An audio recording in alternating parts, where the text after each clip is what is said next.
गुजरात के गिर सोमनाथ जिले में स्थित वेरावल के श्री सोमनाथ संस्कृत विश्वविद्यालय के वार्षिकोत्सव समारोह में शामिल हुए स्वामी अभिषेक ब्रह्मचारी और युवा चेतना के राष्ट्रीय संयोजक रोहित कुमार सिंह।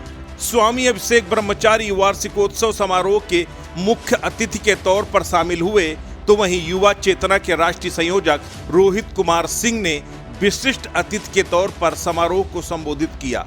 इस समारोह की अध्यक्षता विश्वविद्यालय के कुलपति डॉक्टर सुकांत सेनापति ने किया। वार्षिकोत्सव समारोह का स्वामी अभिषेक ब्रह्मचारी और रोहित कुमार सिंह ने दीप प्रज्वलित कर उद्घाटन किया। इस अवसर पर छात्र और छात्राओं ने रंगारंग प्रस्तुतियां भी दी। स्वामी अभिषेक ब्रह्मचारी ने समारोह को संबोधित करते हुए कहा कि देश तेजी के साथ आगे बढ़ रहा है, इसका श्रेय नेतृत्व को जाता है। स्वामी जी ने संस्कृत भाषा के प्रसार हेतु सबको मिलकर काम करने की प्रतिबद्धता भी जताई। उन्होंने कहा कि युवा ही देश का भविष्य है और युवाओं को आगे आना होगा। इस बात पर विचार नहीं किया वर्तमान की सरकारें क्या करती है भगवान जाने, और हम लोग आशा करते हैं सरकार के लोगों से, सरकार ने मुखिया से निश्चित रूप से कराने के लिए प्रयत्नशील है गुजरात सरकार। और जहाँ जहाँ हम देख रहे हैं कि एक पार्टी विशेष की सरकार है, वहाँ वो अच्छा तो रूपेण बंदित है। अगर नाम शब्दों पर चर्चा तो हम नहीं की जा सकती है। और भी चर्चा प्रसाद के अनुशीलन में तमाम यूनिवर्सिटियों में जब हम लोग जाते हैं तो एक अनुरोध भी लेके जाते हैं कि एक अनुसंधान केंद्र की स्थापना हो जो स्वामी कृपानंद महाराज को समर्पित हो।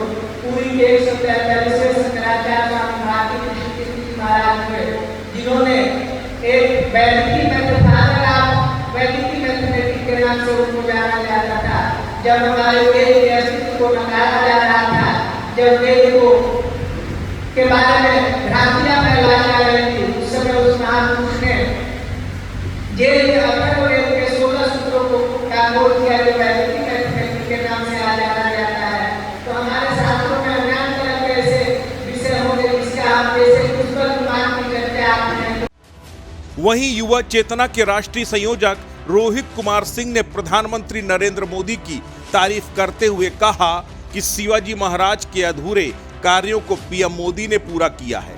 अगर मोदी न होते तो अयोध्या में प्रभु राम का भव्य मंदिर नहीं बन पाता। प्रधानमंत्री नरेंद्र मोदी के कारण ही देश को नई शिक्षा नीति मिली, क्योंकि पूर्व की सरकारों ने भारतीय शिक्षा परंपरा के संवर्धन के लिए कोई काम किया ही नहीं। पूर्व की सरकारों ने मुगलों की तरह देश का नुकसान किया है। आज पूरा देश प्रधानमंत्री नरेंद्र मोदी का ऋणी रहेगा। रोहित कुमार सिंह ने छात्रों से देश को विश्व गुरु बनाने के लिए अधिक श्रम करने की अपील की। उन्होंने कहा, हमें 2047 के भारत के लिए काम करना होगा।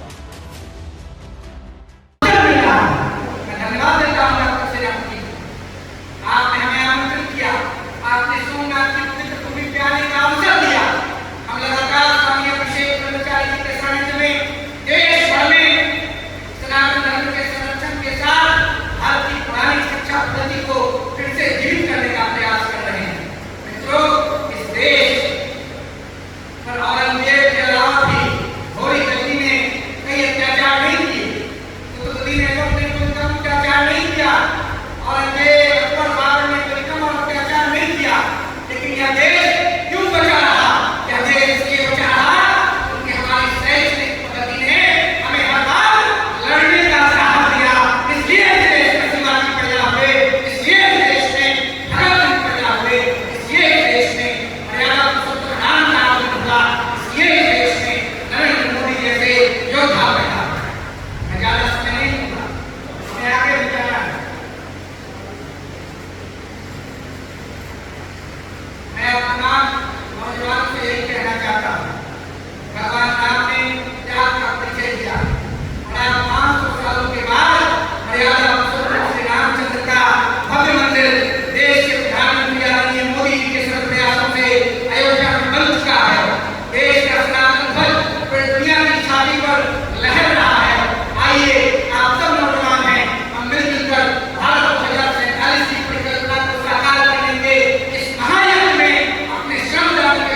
अस्तित्व न्यूज के लिए ब्यूरो रिपोर्ट।